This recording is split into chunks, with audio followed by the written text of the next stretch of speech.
Hello dear students, আশা করি তোমরা সকলে খুব ভালো আছো। আগের দিনের ক্লাসটাতে আমরা ক্লাস 10 ভৌতবিজ্ঞান গ্যাসের আচরণ নিয়ে একটু পর্যালোচনা করেছিলাম, যেখানে আমাদের আলোচনা করা হয়েছিল চার্লসের সূত্র, বয়েলের সূত্র এবং আদর্শ গ্যাসের কিছু বিহেভিয়ার নিয়ে। আজকের ক্লাসটা তার একটু এক্সটেন্ডেড ভার্সন। দেখো, আমাদের প্রথমে যেটা পড়তে হবে যে চার্লস এবং বয়েলের সূত্রের সমন্বিত রূপটা কি। তাহলে আমরা বেসিক্যালি কি জানি, যে আমরা জানি যে বয়েলের সূত্র জানি। তাহলে বয়েলের সূত্র,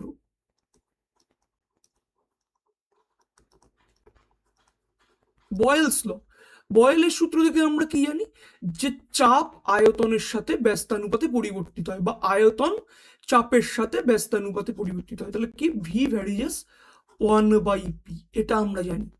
কখন? যখন আমাদের গ্যাসের ভর এবং উষ্ণতাটা নির্দিষ্ট থাকে, তার মানে এম আর টি এরা যখন আমাদের কনস্ট্যান্ট আছে তখন। তারপরে আমরা কি শিখেছিলাম? চার্লসের সূত্র। তাহলে চার্লস ল থেকে আমরা কি জানি, যে গ্যাসের আয়তনটা পরম উষ্ণতার সমানুপাতিক যখন গ্যাসের ভর এবং চাপ এরা ধ্রুবক আছে, তাই তো? আর কি, আর পেয়েছিলাম আমরা অ্যাভোগাড, এই দুটো সূত্র আমরা পেয়েছি, রাইট? তাহলে প্রথমটাকে আমরা 1 নম্বর দেব, দ্বিতীয়টাকে আমরা 2 নম্বর দেব। তাহলে এই 1 নম্বর এবং 2 নম্বরের মধ্যে যদি আমি যৌগিক ভেদের উপপাদ্যটাকে কাজে লাগাই, তাহলে কি হবে? তাহলে আসবে কি, ভি ভ্যারিজেস আমাদের T/P, এটা আসবে। এবার আমাদের সমানুপাতিক চিহ্ন তুললে আমরা সবসময় জানি একটা ধ্রুবক পদ আসে। তাহলে এখানে একটা ধ্রুবক পদ আমি কে আনবো, KT/P। তাহলে এখান থেকে আসছে কি, PV/T ইকুয়াল টু কে। তার মানে চার্লস এবং বয়েলের সমন্বয় সূত্র থেকে আমরা কি পাচ্ছি? চার্লস আর বয়েলের সমন্বয় সূত্র থেকে আমরা পাচ্ছি PV/T এটা একটা ধ্রুবক হবে। এই জিনিসটা কিন্তু আমরা চার্লস এবং বয়েলের সমন্বয় সূত্র থেকে পাচ্ছি। তাহলে এটাকে আমরা একটা বক্সড ফরম্যাটে রাখতে পারি। ধরো,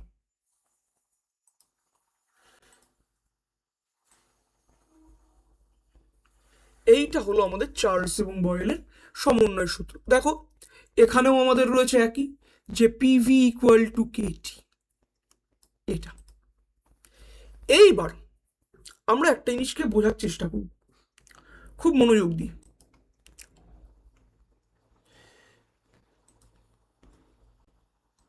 কি বোঝার চেষ্টা করব? যে দেখো, যদি যদি এমন হয় যে আমাদের গ্যাসের চাপ আছে P1 চাপে গ্যাসের আয়তন V1 এবং উষ্ণতা আমার T1। আবার যখন চাপটাকে আমি পরিবর্তিত করে P2 করছি, আয়তন তখন হয়ে যাচ্ছে V2 আর উষ্ণতা আমাদের হচ্ছে T2। এরকম ভাবে আরেকটা সিচুয়েশন ভাবতে পারি, যখন চাপ P3 তখন আয়তন V3 এবং উষ্ণতা T3। তাহলে প্রথমটা আমার ফার্স্ট সিচুয়েশন, দ্বিতীয়টা আমাদের সেকেন্ড সিচুয়েশন এবং তৃতীয়টা আমাদের থার্ড সিচুয়েশন। এরকম যদি 3টে সিচুয়েশনের কথা ভাবি, তাহলে আমাদের এই সমন্বয় সূত্রটা দেখতে কেমন হবে? সমন্বয় সূত্রটা দেখতে আমার এরকম হবে, P1 V1/T1 equal to some P2 V2/T2 equal to some P3 V3/T3, এটা আসবে। তাহলে এটাকেও কিন্তু আমরা একটা রেক্ট্যাঙ্গেল বক্সড করে দিতে পারি, যেরকমটা আমাদের এই জায়গাটাই করা আছে।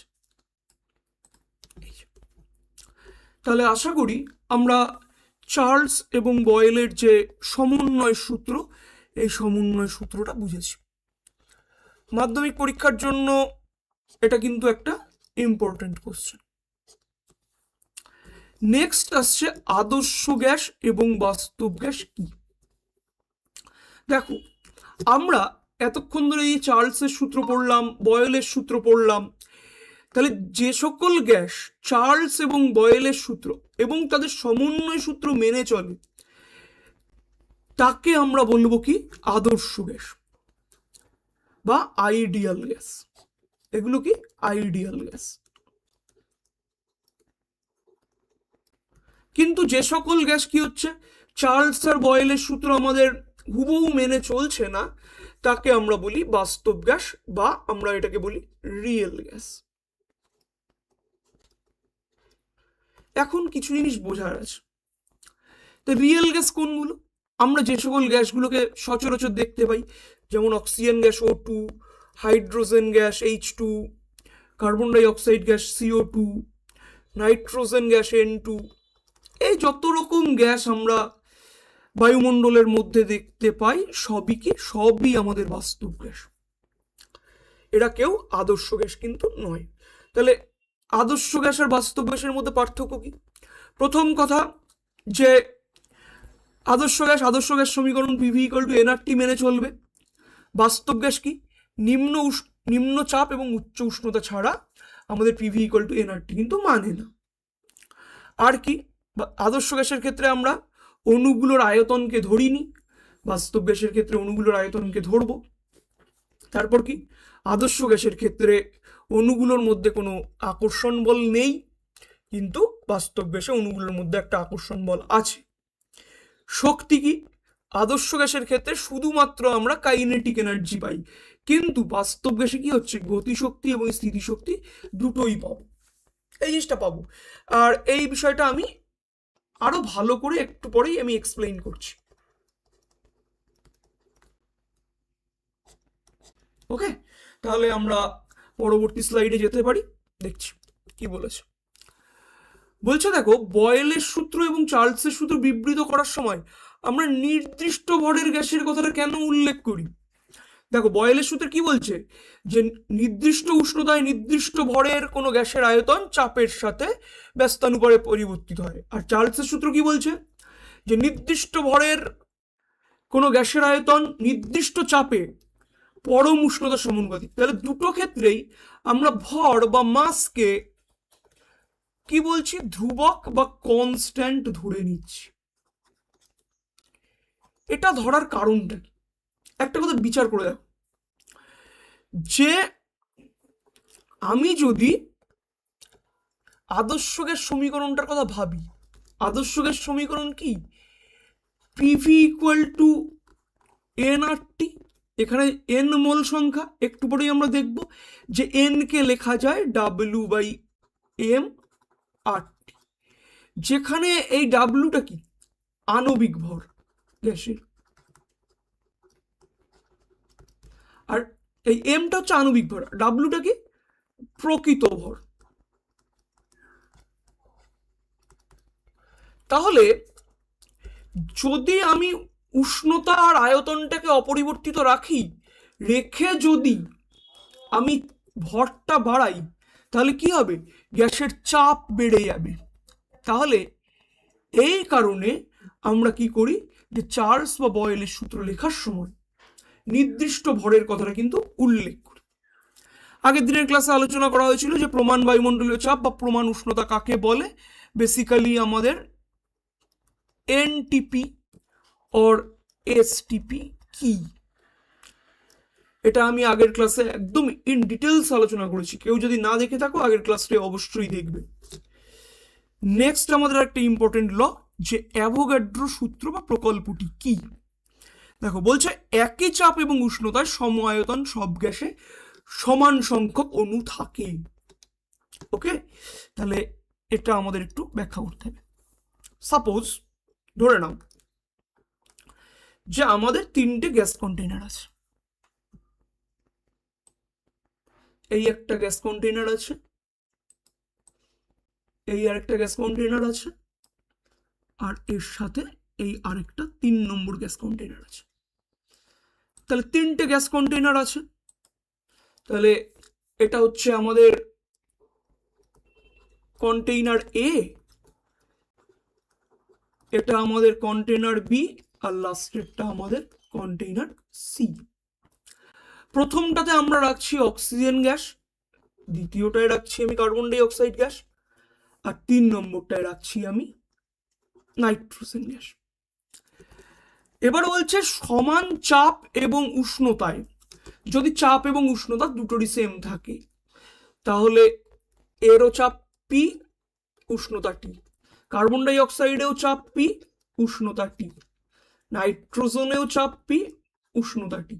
তাহলে তিনটেতেই চাপ পি এবং উষ্ণতা টি এটা যদি থাকে তাহলে এই কন্টেইনার এর অক্সিজেন গ্যাসের ভি আয়তনে যদি আমার সাপোজ অণু থাকে ক্যাপিটাল এনটা, তাহলে কন্টেইনার বিরও ভি আয়তনে অণু থাকবে কটা, ক্যাপিটাল এনটা, এবং কন্টেইনার সিরও ভি আয়তনে কত থাকবে, ক্যাপিটাল এন খানাই অণু থাকবে।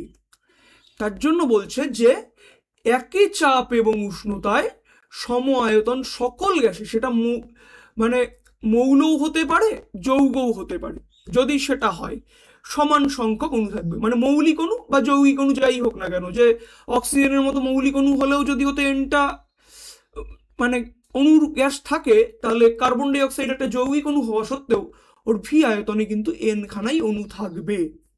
এই কথাটা কিন্তু মাথায় রাখতে হবে।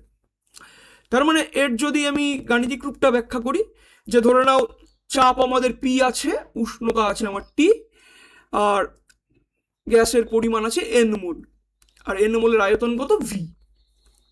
তাহলে বলছে ভি কত, ভি ভ্যারিয়াস এন যখন কি পি এবং টি স্থির। তাহলে অ্যাভোগাড্রো প্রকল্প থেকে আমি পাচ্ছি কি, ভি সমানুপাতিক কার, ভি এন এর সমানুপাতিক কখন, যদি পি আর টি আমাদের ধ্রুবক থাকে বা স্থির থাকে। ভেরি ভেরি ইম্পর্টেন্ট কনসেপ্ট, এটা কিন্তু আমাকে মাথায় রাখতে হবে। এখানে আরো কিছু আলোচনার জিনিস আছে, যেমন আমি বলছি যে সাপোজ গ্যাস আছে আমাদের 1 মোল, তাহলে এই 1 মোল গ্যাসের কখন এনটিপিতে, এনটিপিতে 1 মোল গ্যাসের ক্ষেত্রে এনটিপি মানে আমাদের পারস্তম্ভের চাপ হচ্ছে 76 সেমি পারস্তম্ভের চাপ, উষ্ণতা কত 0 ডিগ্রি সি, অর আমরা আগের দিন পড়েছিলাম 0 ডিগ্রি সি মানে 273 কেলভিন। তাহলে এই কন্ডিশনটা যদি থাকে তাহলে 1 মোল পরিমাণ গ্যাসে অণুর সংখ্যা কত হবে, অণুর সংখ্যা হবে 6.022 ইন্টু 10⁻23টা। এই সংখ্যাটাকে বলা হয় অ্যাভোগাড্রো সংখ্যা,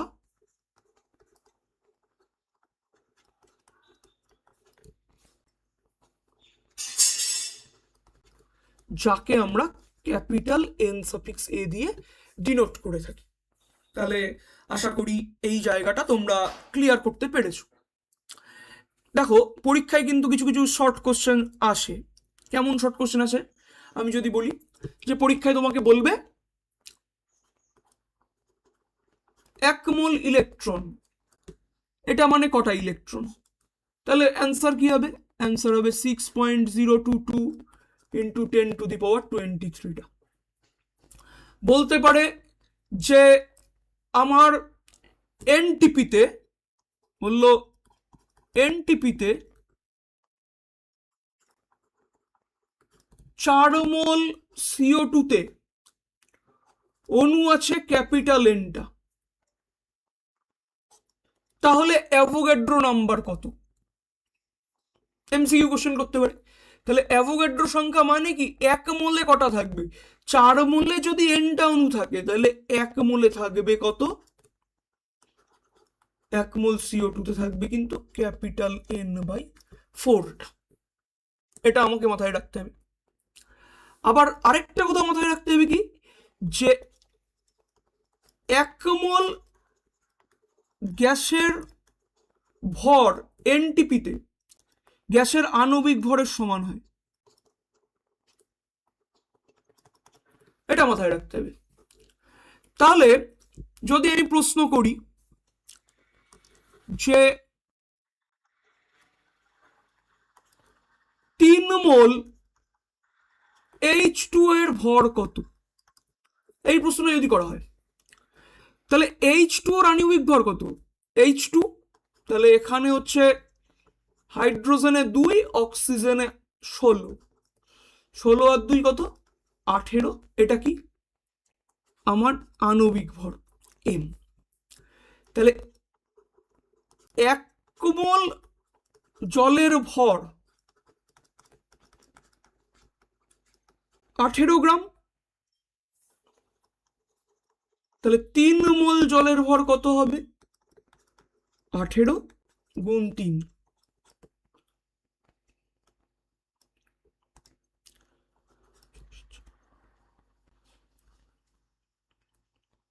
তাহলে 54 গ্রাম। এইটা কিন্তু আমাদেরকে মাথায় রাখতে হবে। তাহলে এরকম নানা রকম প্রশ্ন আসে। পরীক্ষায় প্রশ্ন দিল 2 মোল CO2 এর ভর কত? তাহলে আমার মাথায় সর্বপ্রথম ক্লিক করবে যে এনটিপি কন্ডিশন বলেছে, সুতরাং 1 মোল CO2 মানে CO2 এর আণবিক ভর।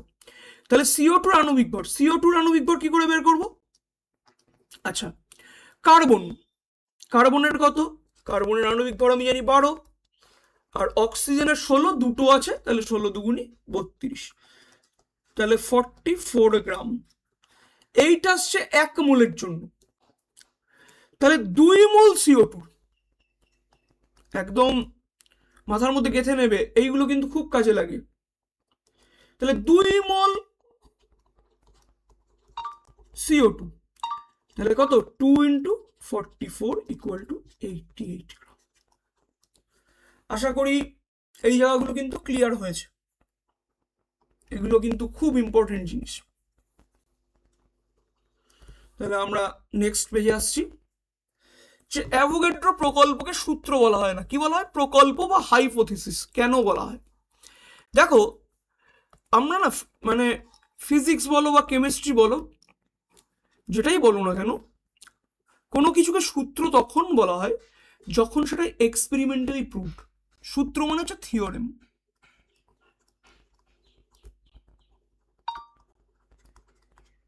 বা সূত্র কখন? যখন আমাদের সায়েন্টিস্ট কোনো একটা এক্সপেরিমেন্ট করলেন, এক্সপেরিমেন্টটা যথাযথভাবে সম্পন্ন হলো, রেজাল্ট পেলেন, রেজাল্ট পাওয়ার পরে একটা উপসংহার বা কনক্লুশন উপনীত হওয়া গেল। তাহলে এই যে কনক্লুশনে উপনীত হলো, এই কনক্লুশনটা হচ্ছে থিওরেম বা সূত্র। কিন্তু হাইপোথিসিস তা না। হাইপোথিসিস কি? হাইপোথিসিস হচ্ছে কোনো কিছুকে বারবার বারবার অবজার্ভ করছে, কোনো রকম এক্সপেরিমেন্ট নয়, বারবার অবজার্ভ করে মনে হয়েছে যে না, এটা স্বতঃসিদ্ধ, যে এই কনক্লুশনটা সবার ক্ষেত্রে প্রযোজ্য হতে পারে, কিন্তু এক্সপেরিমেন্টালি প্রুভড নয়, তখন তাকে আমরা বলি হাইপোথিসিস বা প্রকল্প।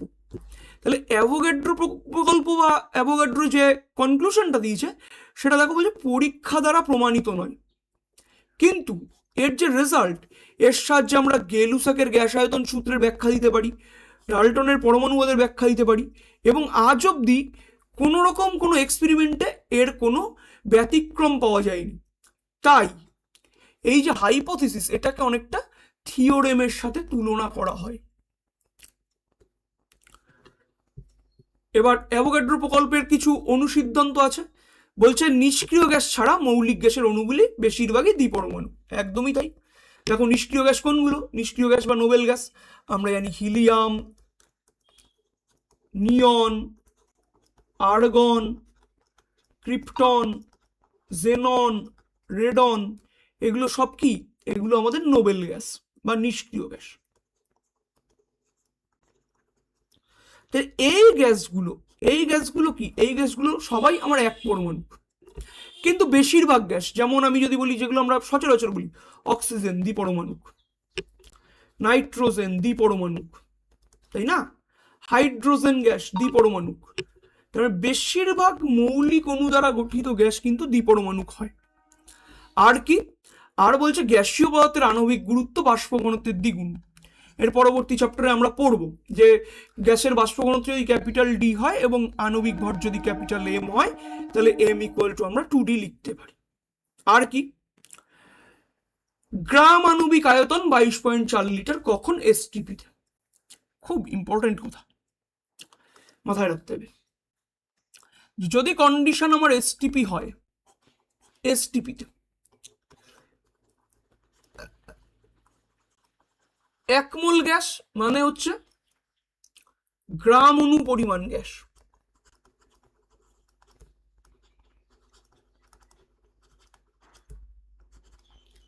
তাই তো, 1 মোল গ্যাস মানে গ্রাম অণু পরিমাণ গ্যাস।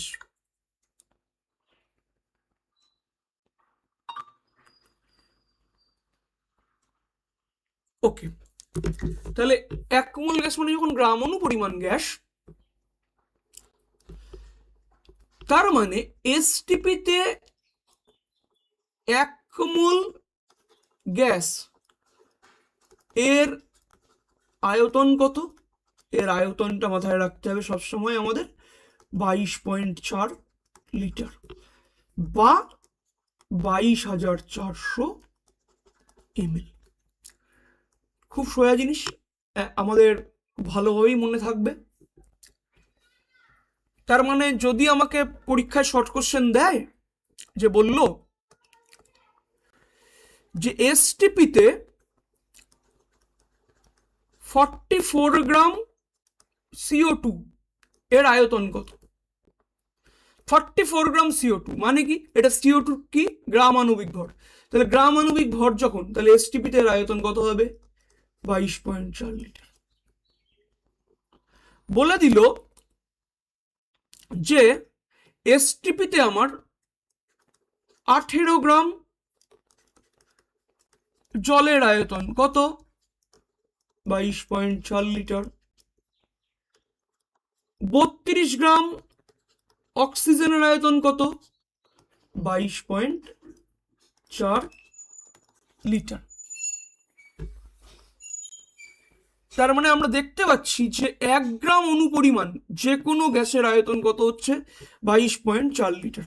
এবার আমরা একটু ডিটেলসে দেখব যে তোমাকে আমি বললাম যে এসটিপিতে 36 গ্রাম জলের আয়তন কত?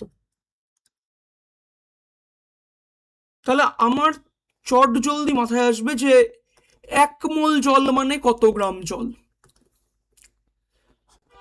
H2O এর গ্রাম আণবিক ভর।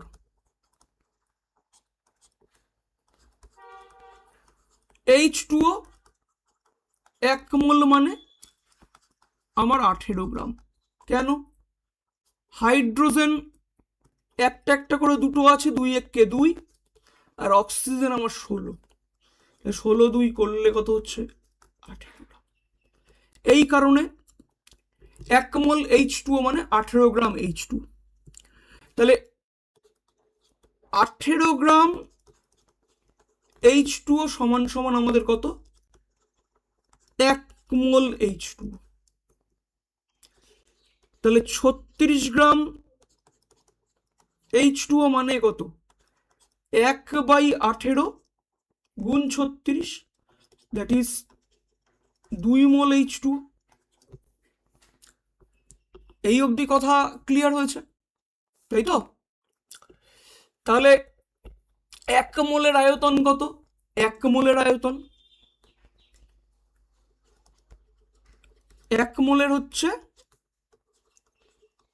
22.4 লিটার। কিন্তু আমাদের বেরিয়েছে কত? 2 মোল। তাহলে এরও দ্বিগুণ, 44.8 লিটার। তাহলে আশা করি এই জায়গাটা তোমাদের কাছে খুব স্পষ্টভাবে ক্লিয়ার, তাই না? একটু আমি এটাকে একটু উপরে করে দিই।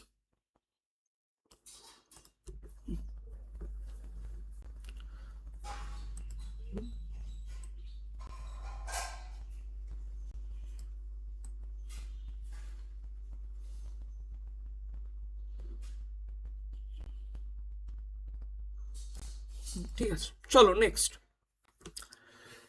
কোশ্চেন আসছে আমাদের মোলার আয়তন কাকে বলে।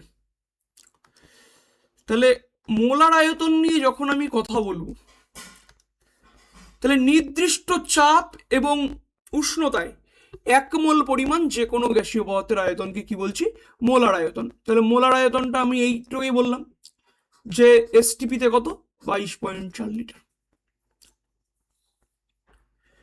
নেক্সট, অ্যাভোগাড্রো প্রকল্পের আমাদের অবদান কি, অণু এবং পরমাণুর মধ্যে আমরা ডিফারেন্সিয়েট করতে পারি, গেলুসাকের গ্যাস আয়তন সূত্রটা ব্যাখ্যা করতে পারি। তাহলে আমাদের এবার কি হচ্ছে, গেলুসাকের গ্যাস আয়তন সূত্র।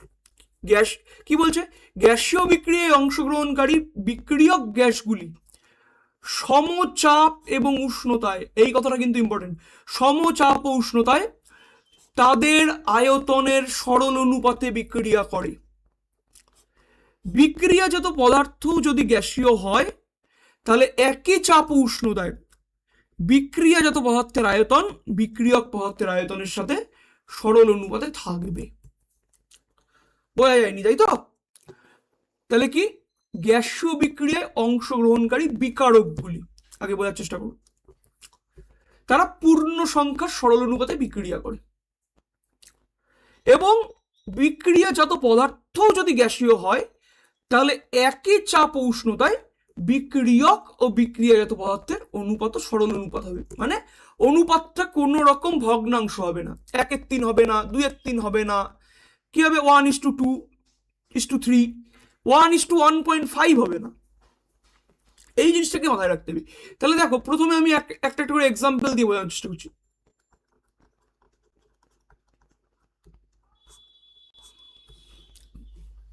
ওকে, সাপোজ ভাবো 2H2 প্লাস O2, এটা করলে কি হচ্ছে 2H2। তাহলে হাইড্রোজেন এখানে কি, হাইড্রোজেনও গ্যাস, অক্সিজেনও আমাদের গ্যাস, আর জলের অণু আমাদের কিন্তু গ্যাস, তিনটেই গ্যাস। তাহলে বিক্রিয়া কে কে করছে, বিক্রিয়ক আমাদের এক হাইড্রোজেন করছে আর এক হচ্ছে অক্সিজেন করছে। হাইড্রোজেন কয় অণু আছে, 2 অণু। অক্সিজেন কয় অণু আছে, 1। তাহলে বিক্রিয়কের অনুপাত কত আসলো, 2:1 অনুপাত আয়তনের। বিক্রিয়াজাত পদার্থ, জলীয় বাষ্প, এটাও গ্যাস। তাহলে বিক্রিয়াজাত পদার্থ কয় অণু আছে,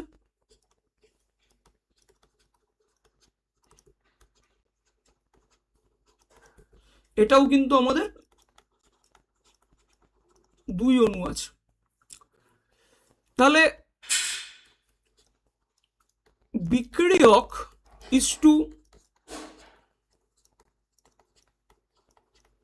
বিক্রিয়াজাত, এদের অনুপাত কত হলো, 2:1:2। তাহলে এটা কি, এটা পূর্ণ সংখ্যার সরল অনুপাত নয়? বলবে হ্যাঁ স্যার, এটাও পূর্ণ সংখ্যার সরল অনুপাত।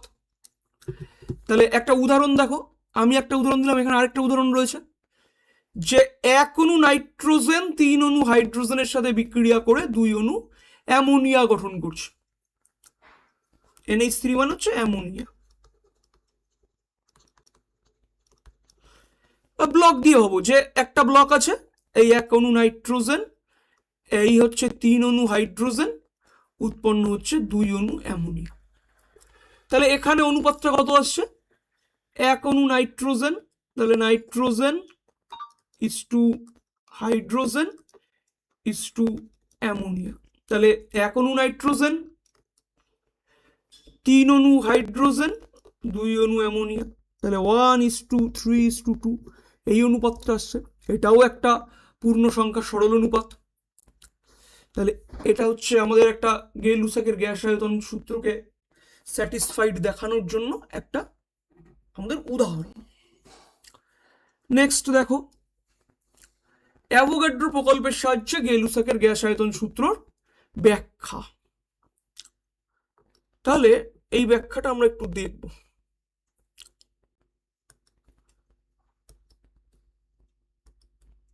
ভাবো, অ্যাভোগাড্রো প্রকল্প কি বলছে? যে সম আয়তন সব গ্যাসে সমান সংখ্যক অণু থাকবে। তার মানে ভি ভ্যারিজেস এন কখন? যখন পি আর টি স্থির, চাপ এবং উষ্ণতা যখন স্থির, এই কথাটা বলছি। তাহলে সাপোজ মনে করো এ একটা গ্যাস আছে, বি একটা গ্যাস আছে, এরা বিক্রিয়া করে সি গ্যাস তৈরি করছে। আমি জি দিয়ে ডিনোট করছি, এর তলায় জি মানে গ্যাস, বি এর তলায় জি মানে গ্যাস, আর সি এর তলায় জি মানে গ্যাস। এ কি হচ্ছে? এক্স সংখ্যক অণু বিক্রিয়া করছে, বি এর ওয়াই সংখ্যক অণুর সাথে উৎপন্ন করছে সি এর জেড সংখ্যক অণু। তাহলে এক্স কি? এক্স হচ্ছে এ গ্যাসের অণু সংখ্যা,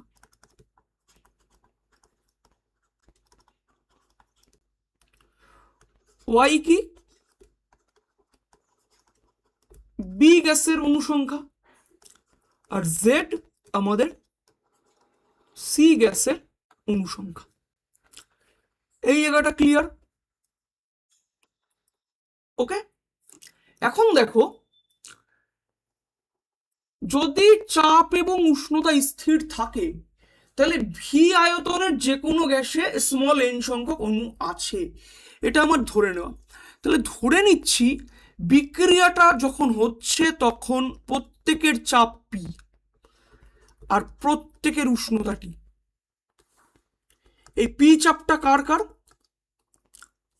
মাথায় রাখতে হবে, যে এটা আমাদের পি আমাদের এরও চাপ, বিরও চাপ, সিরও চাপ, টি আমাদের এর উষ্ণতাও টি, বি এর উষ্ণতাও টি, এবং সি এর উষ্ণতাও টি। এই জিনিসটা কিন্তু আমাকে খেয়াল রাখতে হবে। তাহলে দেখো, যদি এ গ্যাসের কনসিডারেশন করি, এ গ্যাসের ক্ষেত্রে এন সংখ্যক অণু আছে কত আয়তনে? ভি আয়তনে। একটা অণু থাকবে কত আয়তনে? ভি বাই এন আয়তনে। তাহলে এক্সটা অণু থাকবে কত আয়তনে? ভি এক্স বাই এন আয়তনে। ক্লিয়ার? একইভাবে বি গ্যাস, এন খানা অণু থাকছে কত আয়তনে? ভি আয়তনে। একখানা অণু থাকবে কত আয়তনে? ভি বাই এন আয়তনে। আর ওয়াই খানা অণু থাকবে কত আয়তনে? ভি ওয়াই বাই এন আয়তনে। সি গ্যাস, স্মল এন খানা অণু আছে কত আয়তনে? ভি আয়তনে। একখানা অণু থাকবে কত? ভি বাই এন আয়তনে। তাহলে জেড খানা অণু থাকবে ভি জেড বাই এন আয়তনে। এটা থাকবে। তাহলে তিনটে গ্যাসের অণু সংখ্যার অনুপাত কত? আমি বলবো A gas is to B gas is to C gas. যখনই অনুপাতটা নিচ্ছি তাহলে এর কত আছে? দেখো, V X by N. B এ কত আছে? V Y by N. C এ কত আছে? V Z by N. তাহলে ভি বাই এন প্রত্যেকটা থেকে কেটে যাচ্ছে, তাহলে X is to Y is to Z. এটা কি? এটাই তো আমাদের পূর্ণ সংখ্যার সরল অনুপাত।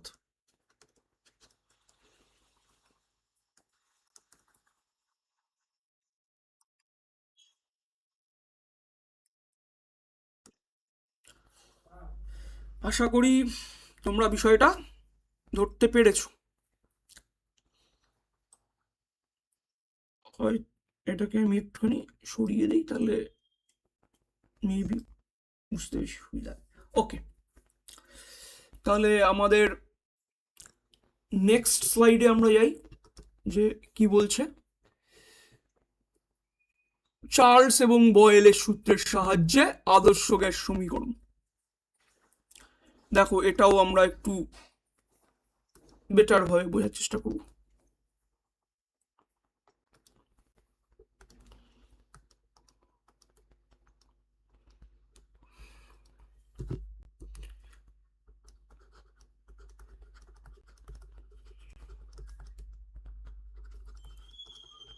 বয়েলের সূত্র। বয়েলের সূত্র থেকে আমরা কি পাচ্ছি? বয়েলের সূত্র থেকে আমরা পাচ্ছি ভি ভ্যারিজেস 1/p। মানে কি? যে একই উষ্ণতায় নির্দিষ্ট ভরের কোনো গ্যাসের আয়তন চাপের সাথে ব্যস্তানুপাতে পরিবর্তিত হয়। 1 নম্বর দাও। 1 নম্বরে কে কে স্থির?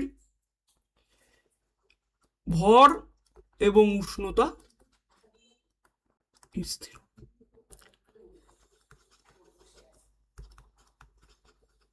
চার্লসের সূত্র কি বলছে? যে চাপ স্থির থাকলে নির্দিষ্ট ভরের কোনো গ্যাসের আয়তন পরম উষ্ণতার সাথে সমানুপাতে পরিবর্তিত হয়। তাহলে ভি ভ্যারিয়েস ক্যাপিটাল টি। যখন এম আর পি এরা স্থির। আর লাস্ট আসছে অ্যাভোগাড্রো সূত্র। একটু আগে বললাম সমচাপ ও উষ্ণতায় সম আয়তন সব গ্যাসে সমান সংখ্যক অণু থাকে। তাহলে ভি ভ্যারিজেস স্মল এন। 3 নম্বর। কখন? যখন পি আর টি স্থির। এবার এই তিনটেতে যৌগিক ভেদের উপপাদ্য লাগাতে হবে।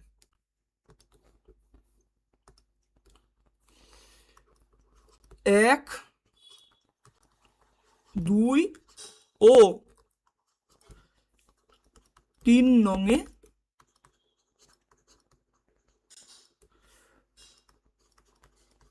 যৌগিক ভেদের উপপাদ্য যদি আমরা প্রয়োগ করি তাহলে কি হচ্ছে? ভি ভ্যারিজেস, দেখো, এন টি বাই পি। তাহলে এখান থেকে আসছে কি?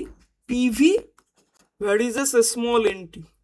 এবার সমানুপাতি চিহ্ন তুললে একটা ধ্রুবক আসবে, that is PV equal to small N R T. এটা কি জিনিস? এটাই আমাদের আদর্শ গ্যাস সমীকরণ। কিচ্ছু কঠিন জিনিস নয়, মাধ্যমিকে প্রত্যেক বছরের আসা প্রিয় কোশ্চেন।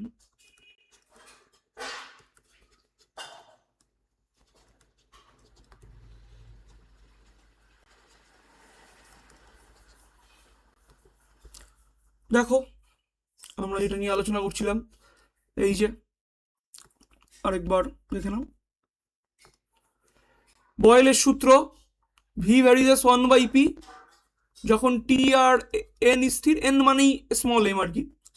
চার্লসের সূত্র ভি ভ্যারিজেস ক্যাপিটাল টি যখন পি আর এন স্থির। অ্যাভোগাড্রো সূত্র ভি ভ্যারিজেস স্মল এন যখন পি এবং টি স্থির। যৌগিক ভেদ লাগালে V varies n T by P. তাহলে এখান থেকে আসছে আমাদের PV equal to n R T. এই যে ক্যাপিটাল আর, এই ক্যাপিটাল আর কে বলা হয় ইউনিভার্সাল গ্যাস কনস্ট্যান্ট। আর কি? ইউনিভার্সাল গ্যাস কনস্ট্যান্ট, বা এটাকেই বলে সার্বজনীন গ্যাস ধ্রুবক। আশা করি কথাটা তোমাদের কাছে ক্লিয়ার। কেন? আর এর মান স্থান কাল পাত্র ভেদে পরিবর্তিত হয় না, তার জন্য একে বলে সার্বজনীন গ্যাস ধ্রুবক। চলো নেক্সট। তাহলে দেখো আদর্শ গ্যাস ধ্রুবক, বা আমরা যদি বলি আর এর ডেফিনিশন কি, তাহলে আমরা আদর্শ গ্যাস সমীকরণ কি পাচ্ছি? PV equal to small N R T. তাহলে এখান থেকে আর কত? PV by small N T. তাহলে যদি এই এন এর মানটাকে আমরা বলি 1 মোল, তাহলে আর কত হবে? পিভি বাই ক্যাপিটাল টি তো হবে। তাহলে এই পিভি বাই ক্যাপিটাল টি, এই অনুপাতটাকেই বলে সার্বজনীন গ্যাস ধ্রুবক। এবং এর মান সব গ্যাসের ক্ষেত্রে সেম হয়। গ্যাসের প্রকৃতির উপর এর মান নির্ভর করে না। তাই একে আমরা অনেক সময়, যেহেতু 1 মোলের জন্য, তাই মোলার গ্যাস কনস্ট্যান্ট বা সার্বজনীন গ্যাস ধ্রুবক আমরা এটাকে বলে থাকি। ওকে, তাহলে আমরা এবার হচ্ছে আর এর মাত্রাটা নির্ণয় করব। মাত্রা আর ইউনিট এখানে আমার করা আছে, কিন্তু আমি করে দেখাবো স্টেপ বাই স্টেপ। দেখো, আমরা জানতে চাইছি কি আর এর মাত্রা।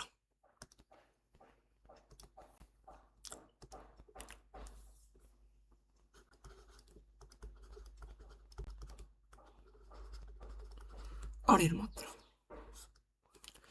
তাহলে আদর্শ গ্যাস সমীকরণ আমি কি পাচ্ছি? PV equal to small N R T. তাহলে এখান থেকে ক্যাপিটাল আর কত আসছে? PV by small N T. P মানে কি? পি মানে হচ্ছে আমাদের, একটা জিনিস বুঝবে,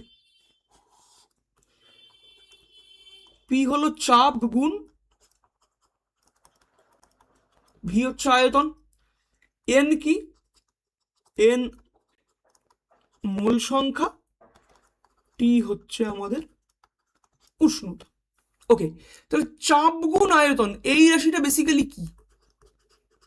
যদি আমরা বলি চাপ গুণ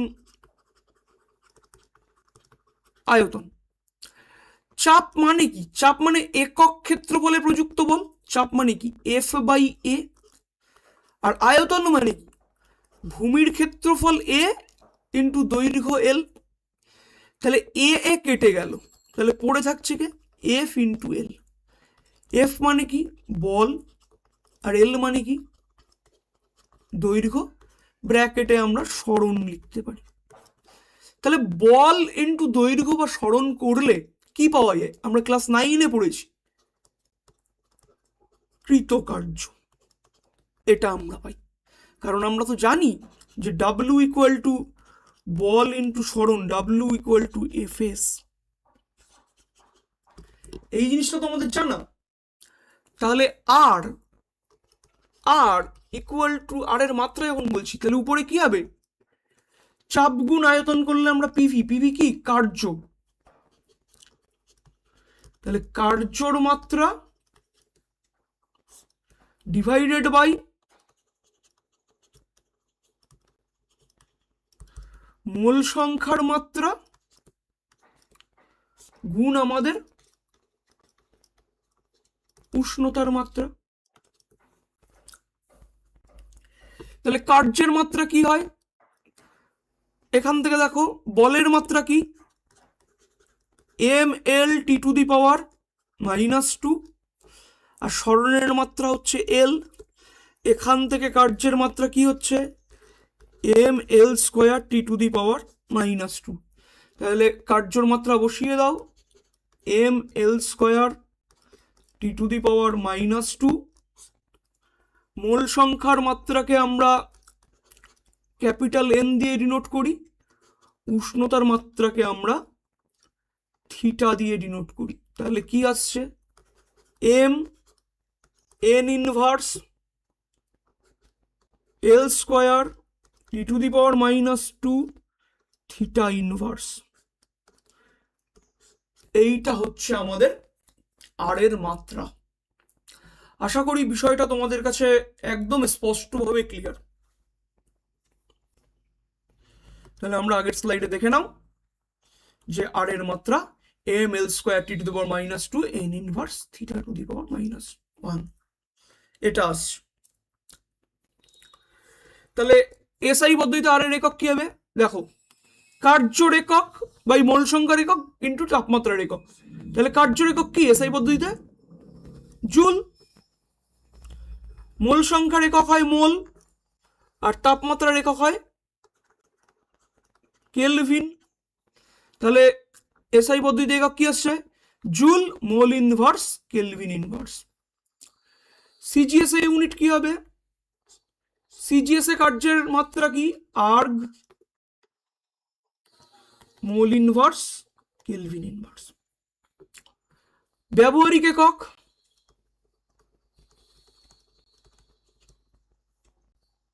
এটা এখানে লিখলে হয়তো ঢাকা পড়ে যাবে।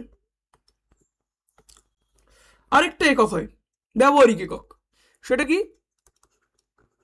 Litre atmosphere, mole inverse, kelvin inverse. এইগুলো কিন্তু আমাদেরকে একটু মাথায় রাখতে হবে। চলো আমরা একটু সিজিএস এবং এসআই পদ্ধতিতে আর এর মানকে মাথায় রাখবো। দেখো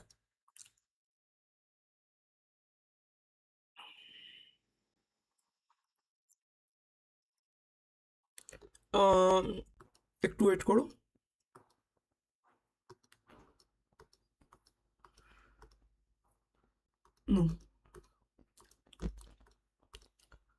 ওকে, আমরা একটা পেজ নেই, আর এর মান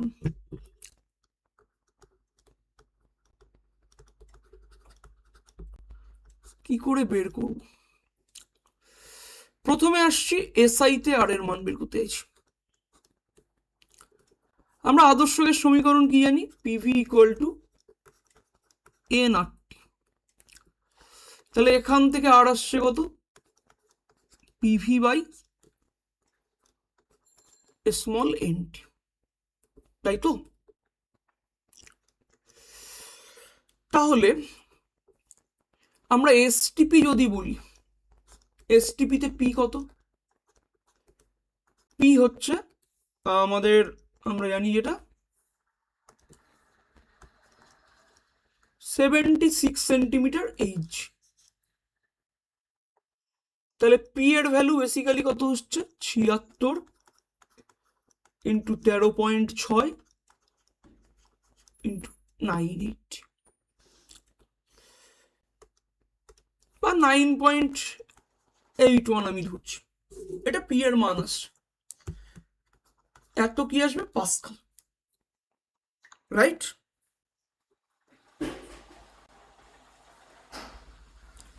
তাহলে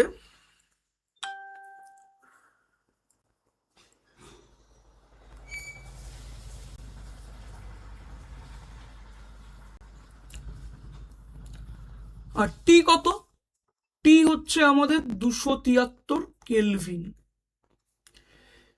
এনটা আমি বলছি 1 মোল। তাহলে 1 মোল পরিমাণ গ্যাসের আয়তন ভি, ভি কত? 22.4 লিটার। এবার এই মানগুলো বসাতে হবে। যদি বসাই,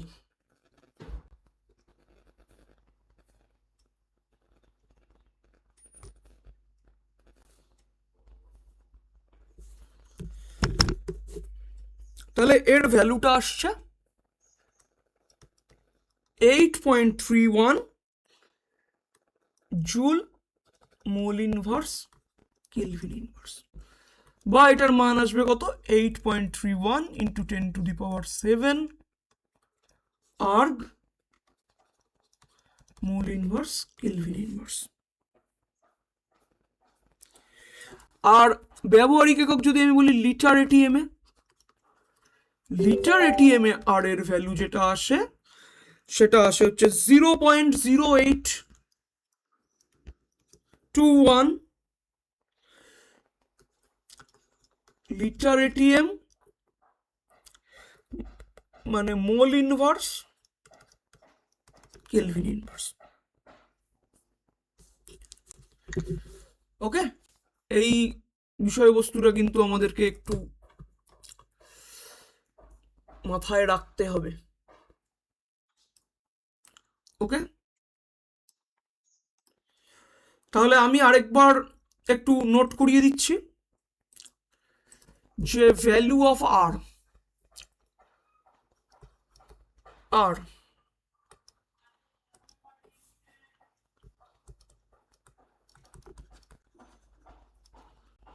আর এর ভ্যালু এসআই তে কত আসছে? 8.31 joule mole inverse kelvin inverse. CGS ইউনিটে কত আসছে? 8.31 into 10⁻⁷ erg mole inverse kelvin inverse. Litre atm এ আসছে 0.0821 litre atm mole inverse kelvin inverse. এই মানগুলোকে কিন্তু একদম মাথার মধ্যে গেঁথে ফেলতে হবে।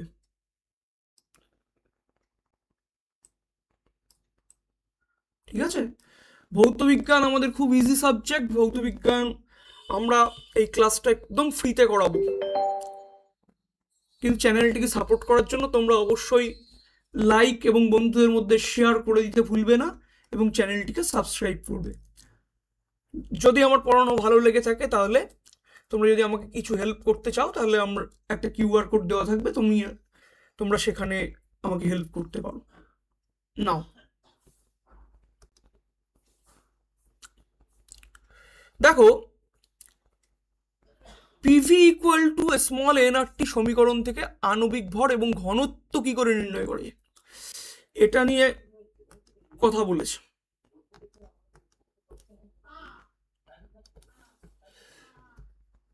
তাহলে আদর্শ গ্যাস সমীকরণ আমরা পাচ্ছি PV equal to small N R small n কি? স্মল এন হচ্ছে মোল সংখ্যা। মোল সংখ্যা কাকে বলে? মানে কোনো গ্যাসের প্রকৃত ভরের মধ্যে কতটা পরিমাণ গ্যাসের গ্রামাণবিক ভর রয়েছে তাকে মোল সংখ্যা বলে।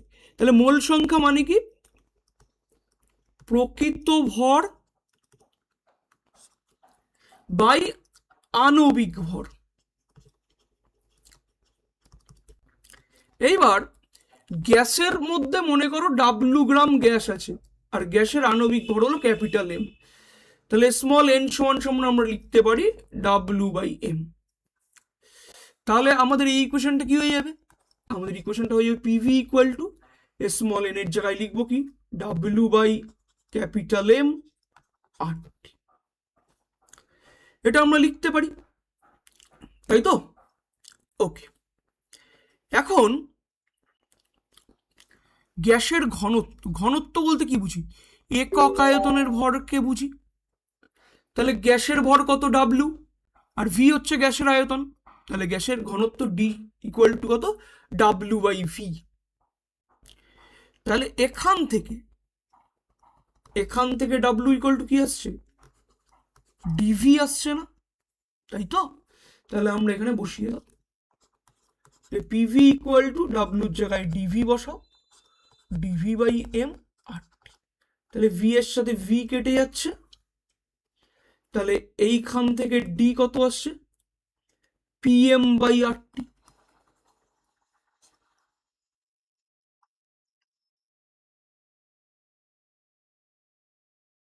দেখো, আগের দিন যে আমরা বয়েলের সূত্রে চাপ এবং ঘনত্বের রাশিমালা পড়েছিলাম যে চাপ বাড়লে ঘনত্ব বাড়ে। দেখো, আদর্শ গ্যাস সমীকরণেও কিন্তু এটা স্যাটিসফাইড। ঠিক আছে, এই নেক্সট কোশ্চেনটা তোমাদের আমি পড়ার জন্য রেখে দিলাম। দেন পরেরটা এইবার আসছে আদর্শ গ্যাসের গতিতত্ত্বের স্বীকার্য। মাধ্যমিক পরীক্ষার জন্য এটাও একটা ইম্পর্টেন্ট টপিক। দেখো, যখনই আমরা গ্যাস কন্টেনারের কথা বলি,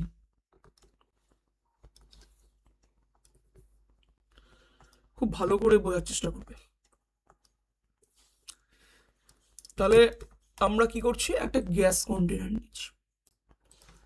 এই গ্যাস কন্টেনারের মধ্যে কি আছে? অসংখ্য গ্যাসের অণু রয়েছে।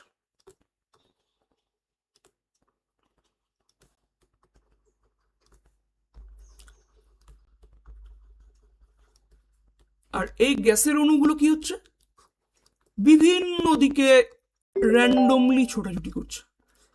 এদিকে ছুটছে তো এদিকে ছুটছে, এদিকে ছুটছে তো এদিকে ছুটছে, এরকম ভাবে এদিকে ছুটছে, সো এদিকে ছুটছে, এদিকে ছুটছে। এরকম ভাবে গ্যাসের অণুগুলো কি হচ্ছে? বিভিন্ন দিকে ইতস্ততভাবে ছোটাছুটি করে যাচ্ছে, এবং এই ইতস্তত ছোটাছুটি করার ফলে কি হচ্ছে? এরা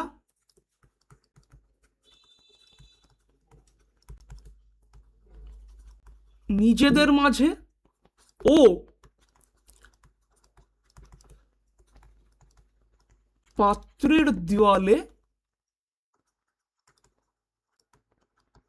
ধাক্কা মারছে, তাই তো? এবং এই ধাক্কা মারার ফলে কি হচ্ছে দেখো, যদি আমি একটা কথা কনসিডার করি যে এটা মনে করো গ্রাউন্ড বা ভূমি, এবার তুমি একটা রাবারের বল নিয়েছো, নিয়ে জোরে ভূমিতে ফেলেছো, তাহলে এরপরে বাউন্স খেয়ে কি বলটা এতটা উঠবে? নিশ্চয়ই না, এর থেকে কম হাইট উঠবে। তার পরের বাউন্সে আরো কম হাইট উঠবে, এই ঘটনাটাই তো ঘটবে। কিন্তু গ্যাসের অণুর ক্ষেত্রে না এটা হয় না, যে ধাক্কা ধাক্কির ফলেও এদের কি হয় না, গতিশক্তি হারায় না। তার মানে এই যে নিজেদের মধ্যে ধাক্কাটা মারছে, এটা কি, এটা পূর্ণ স্থিতিস্থাপক ধাক্কা।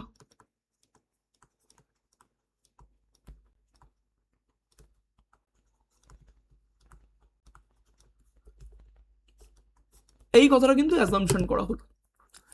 দ্বিতীয় কথা কি, যে গ্যাসের অণুগুলো বিন্দুভর। বিন্দুভর মানে কি, ভর একেবারেই নেই বললেই চলে। আর কি, যে আয়তন প্রায় নগণ্য।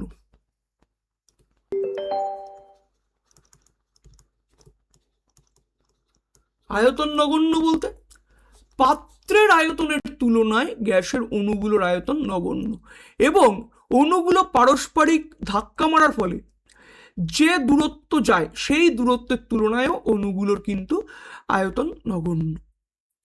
ঠিক আছে, এই কথাটা মাথায় রাখতে হবে। আর কি বলছে, যে অণুগুলো সবসময় বিশৃঙ্খল গতিতে ছোটাছুটি করে। আমি একই কথাই বললাম, ধাক্কার ফলে দুটো অণু ধাক্কা মারলো, মনে করো এই একটা অণু আর এই একটা অণু, এদিকে এসে এদিকে আসছে, এদিকে আসছে, তাহলে এটা সংঘাতের পূর্বের অবস্থা। সংঘাত ঘটলো, ঘটার পরে এদিকে ছুটে বেরোলো, এদিকে ছুটে বেরোলো। তার মানে কি, ধাক্কার ফলে অণুগুলো সরল রেখার পথ অবলম্বন করছে। আর কি, আমি যখন প্রথমে পড়িয়েছিলাম তখনই বলেছিলাম যে অণুগুলোর মধ্যে কোনো রকম অন্তঃআণবিক আকর্ষণ বিকর্ষণ বল থাকবে না।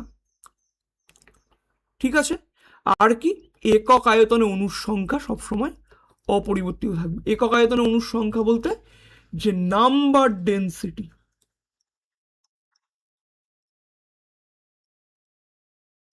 নাম্বার ডেন্সিটিটা কিন্তু আমাদের অলওয়েজ সব সময় সেম থাকবে গ্যাসের ক্ষেত্রে। জিনিসটা আশা করি তোমাদের কাছে ক্লিয়ার হয়ে গেছে। নাও নেক্সট দেখো, গ্যাসের গতিতত্ত্ব থেকে আমরা চাপের ব্যাখ্যা দিতে পারি, যে কি বলছে, গ্যাসের অণুগুলো সবসময় গতিশীল, পাত্রের দেয়ালে কি হচ্ছে, সবসময় ধাক্কা মারবে। তাহলে পাত্রের দেয়ালে ধাক্কা মারলে একক ক্ষেত্রফলের উপর যে ধাক্কাটাই মারছে সেটাকেই তো চাপ বলছি। তাহলে এফ ইকুয়াল টু কি, এফ বাই এ। তাহলে চাপের কনসেপ্টও কিন্তু গ্যাসের গতিতত্ত্বের কনসেপ্ট থেকে আসে। নেক্সট বলছে, মনোমিটারে আবদ্ধ পাত্রে 1 লিটার আয়তনের অক্সিজেন গ্যাস আছে। উষ্ণতা যদি কমানো হয় তাহলে মনোমিটারের পার্ট কি হবে? দেখো, যদি উষ্ণতা কমাই তাহলে অণুগুলোর কি হবে, গতিশক্তিটা কমে যাবে, পাত্রের দেয়ালে কম ধাক্কা মারবে। তার মানে বেসিক্যালি অক্সিজেন গ্যাসের চাপ কমবে, বাইরে বায়ুর চাপ বেড়ে যাবে, যার ফলে ম্যানোমিটার যে খোলা প্রান্ত সেখানে যে পারস্তম্ভটা রয়েছে সেটা মূল হাইটের থেকে কিছুটা নেমে যাবে। বেসিক্যালি এক্ষেত্রে চাপ কমে যায়। বোঝা গেল? গড় মুক্ত পথ কাকে বলে? খুব বোঝার চেষ্টা করবে ভালো করে। মনে করো গ্যাসের পাত্রে এরকম দুটো গ্যাসের অণু আছে, এদিকে আসছে, এদিকে আসছে, এদের মধ্যে সংঘাত হয়েছে, সংঘাতের পর এদিকে ফিরে যাচ্ছে এবং এদিকে ফিরে যাচ্ছে, আবার এটা আরেকবার রিপিট হচ্ছে, রিপিট হওয়ার পরে আবারও এদিকে এদিকে ফিরে যাচ্ছে। তাহলে এটা কলিশন 1, এটা আমাদের কলিশন 2। তাহলে পরপর দুটি সংঘাতের প্রভাবে দুটো গ্যাসের অণু গড় যে দূরত্ব অতিক্রম করে তাকে আমরা কি বলি? গড় মুক্ত পথ বলি। এই কথাটা কিন্তু মাথায় রাখতে হবে যে এটা কি আমরা বলি? Mean free path. Okay, next, ব্যাপন কাকে বলে? হাসাহাসি করবে না। যে একটা ক্লাসরুমে একটা অকওয়ার্ড সিচুয়েশন ভাবো, যে ক্লাসরুমে একটা ছাত্র আগের দিন রাত্রেবেলা বেশ দাবিয়ে কষা মাংস, মূলোর পাতুরি এসব খেয়ে এসে ক্লাস চলাকালীন একটা অপকর্ম করেছে, যার ফলে কি হচ্ছে যে এই আমাদের ক্লাসরুমের মধ্যে পুরো দুর্গন্ধ ছড়িয়ে গেছে। কেন এটা হয়েছে? ও যে মানে পাদ দিল, তার ফলে কি হলো যে পাদে যে গ্যাসের ঘনত্ব, সেই ঘনত্বটা বায়ুর ঘনত্বের থেকে বেশি। তাহলে এই বেশি ঘনত্ব থেকে কম ঘনত্বের মধ্যে পাদের বায়ুটা ছড়িয়ে পড়েছে। এই যে ছড়িয়ে পড়ার ঘটনা, এই ঘটনাটাকেই কিন্তু আমরা ব্যাপন বলছি। মানে কি? দুই বা ততোধিক গ্যাস বাহ্যিক কোনো সাহায্য ছাড়া বেশি ঘনত্বের থেকে কম ঘনত্বের স্থানে স্বতঃস্ফূর্ত হয়ে মিশে যায় এবং যে মিশ্রণ তৈরি করে তাকে বলা হচ্ছে গ্যাসের ব্যাপন। এটা দেখো, যেমন এখানে একটা ছবি দেখানো হয়েছে যে কি এটা হচ্ছে আমাদের পারফিউমের বোতল। তাহলে এই পারফিউমটাকে যদি আমি রুমে স্প্রে করি তাহলে কি হবে? সমস্ত দিকে সুগন্ধ ছড়িয়ে পড়বে। কেন? এইখানে যে গ্যাস আছে এইখানে ডেন্সিটিটা কি বেশি, ঘনত্বটা বেশি, ঘরে বাতাসের ঘনত্বটা কি কম। তাহলে বেশি ঘনত্বে কি হচ্ছে? অণুগুলো এক জায়গায় একত্রিত হয়েছিল, যখনই কম ঘনত্ব বা খোলামেলা জায়গা পাচ্ছে অণুগুলো কি হচ্ছে? নাম্বার ডেন্সিটির পার্থক্যের জন্য ছড়িয়ে যাচ্ছে, যার ফলে কিন্তু সুগন্ধটা সমগ্র ঘর জুড়ে আমরা বুঝতে পারি। তাহলে এইটা হলো আমাদের গ্যাসের ব্যাপন বলতে আমরা কি বুঝি। ঠিক আছে, দেখো বলছে গ্যাসপূর্ণ কোনো পাত্রকে যদি চলন্ত গাড়িতে রাখি উষ্ণতা কি বাড়বে না? কেন বাড়বে না? তার কারণ উষ্ণতা বাড়ে হচ্ছে গ্যাসের অণুর গতিশক্তির জন্য। পাত্রের গতির সাথে কি সম্পর্ক? যে আমার একটা ট্রাকের মধ্যে করে আমি একটা গ্যাস সিলিন্ডারকে নিয়ে যাচ্ছি, ট্রাকটা অ্যাক্সেলারেট করছে, তাহলে কি হচ্ছে? আমাদের কন্টেইনার অ্যাক্সেলারেট করছে, তাই তো? কন্টেইনার বা পাত্রটা অ্যাক্সেলারেট করছে, কিন্তু গ্যাসের অণুগুলো কি অ্যাক্সেলারেট করছে? একদমই না।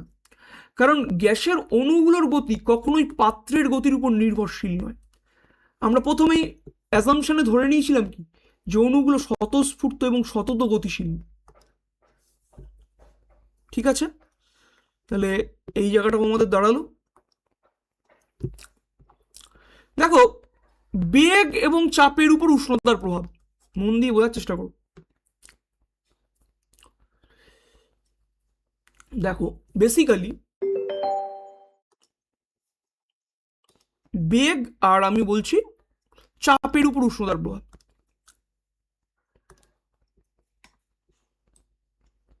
ভাবো এই একটা গ্যাস সিলিন্ডার আছে, তাহলে এই গ্যাস সিলিন্ডারের মাথায় একটা আমরা পিস্টন লাগিয়ে রেখেছি, আর এর মধ্যে গ্যাসের অণুগুলো রয়েছে। এরকম ভাবে গ্যাসের অণুগুলো আছে। এবার বার্নারের হেল্প নিয়ে এটাকে আমরা উত্তপ্ত করছি। তাহলে উত্তপ্ত করলে কি হবে?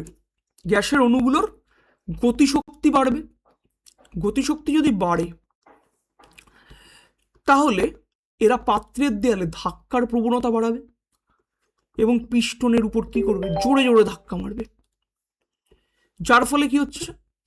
যার ফলে পিস্টন 1 নম্বর প্রবাবিলিটি হতে পারে পিস্টনটা উপরে উঠতে পারে।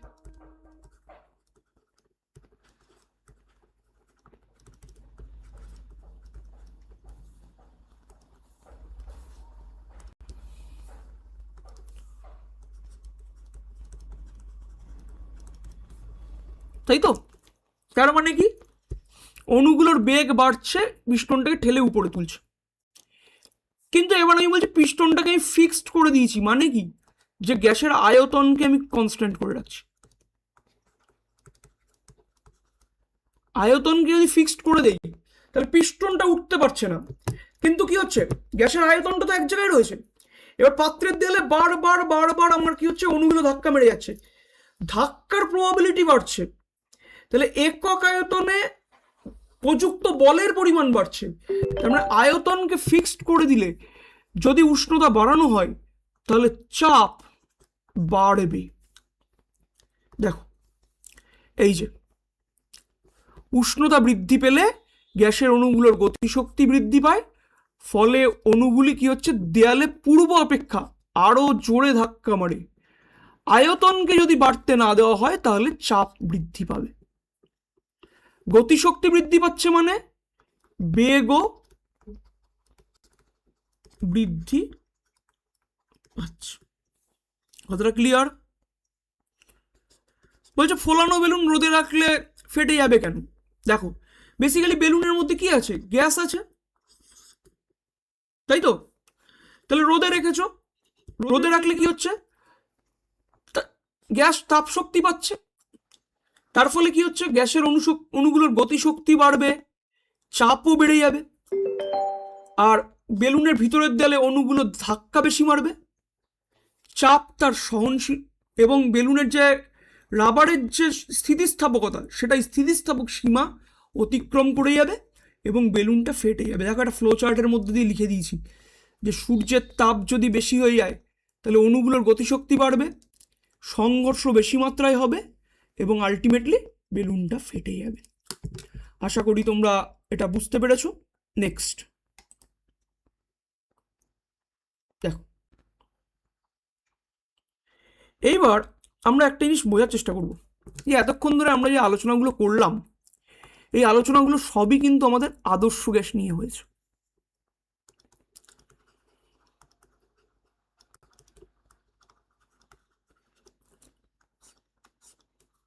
তাহলে আদর্শ গ্যাস থেকে বাস্তব গ্যাস কেন আলাদা?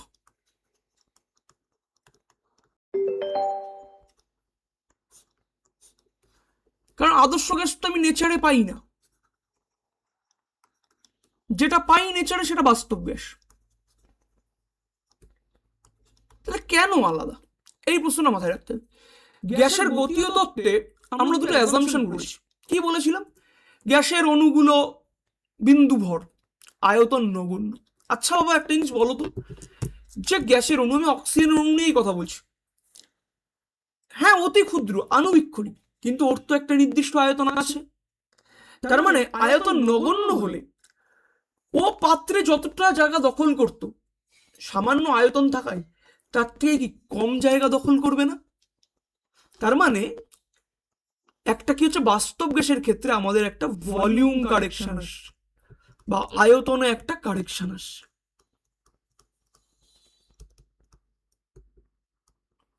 রাইট? তার মানে আগে আয়তনটা যদি ভি হয়, এখন আয়তনটা কিছুটা কম হবে, তার জন্য আমি বলি ভি মাইনাস বি। এবার ভাবো, আয়তনটা যখন কমলো, গ্যাসের অণুর সংখ্যা একই আছে, এবার ধাক্কা মারার যে প্রবণতা সে কম জায়গার মধ্যে আছে।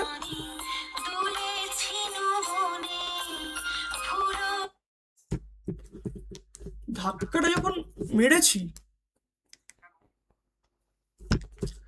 ধাক্কাটা যখন মারছে তখন কি হচ্ছে, যে গ্যাসের অণুগুলো আগে যতটা আয়তনের মধ্যে ধাক্কাধাক্কি করছিল এবার তুলনামূলক কম আয়তনের মধ্যে ধাক্কাধাক্কি করছে, যার ফলে কি হচ্ছে, কলিশন প্রবাবিলিটি বেড়ে যাচ্ছে, সংঘাতের প্রবাবিলিটি বাড়ছে, যার ফলে কি হবে, চাপ কিন্তু বেড়ে যাবে।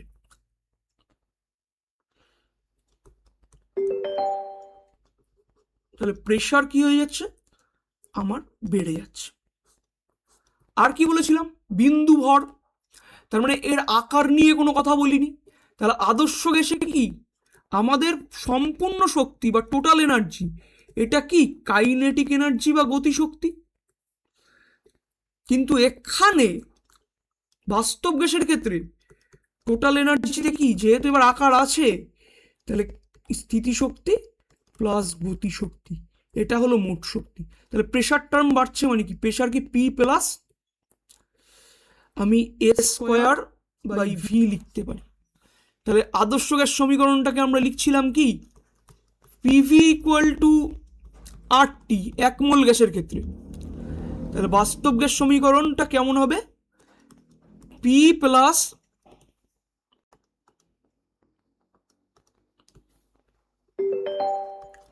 এ স্কোয়ার বাই ভি,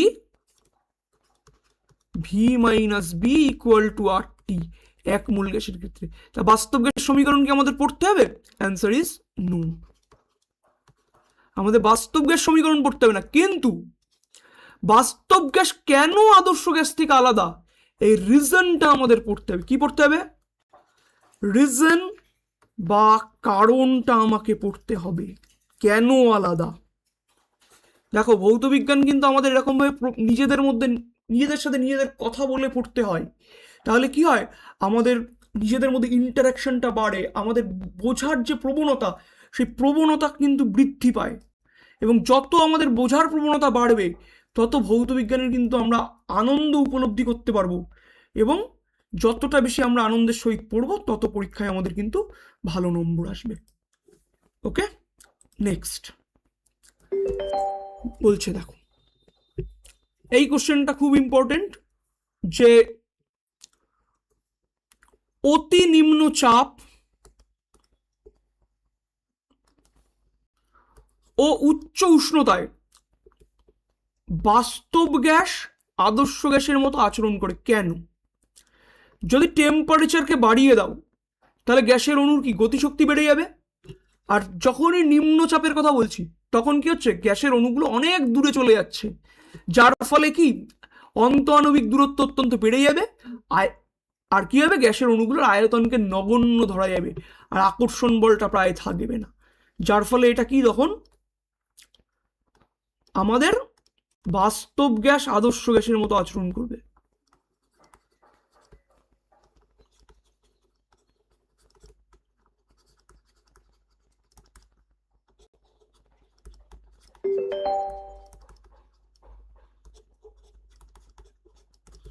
ওকে, বিচ্যুতির কারণ একটু আগে আমি বলে দিলাম।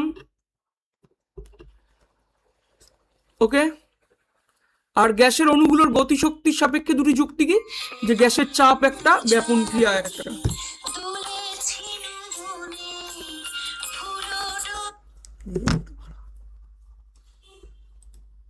ওকে, তাহলে আজকের ক্লাসটা আমরা এই অবধি শেষ করছি। আমরা আবার পরবর্তী ক্লাসে গ্যাসের কিছু নিউমেরিক্যাল নিয়ে পর্যালোচনা করব। Thank you.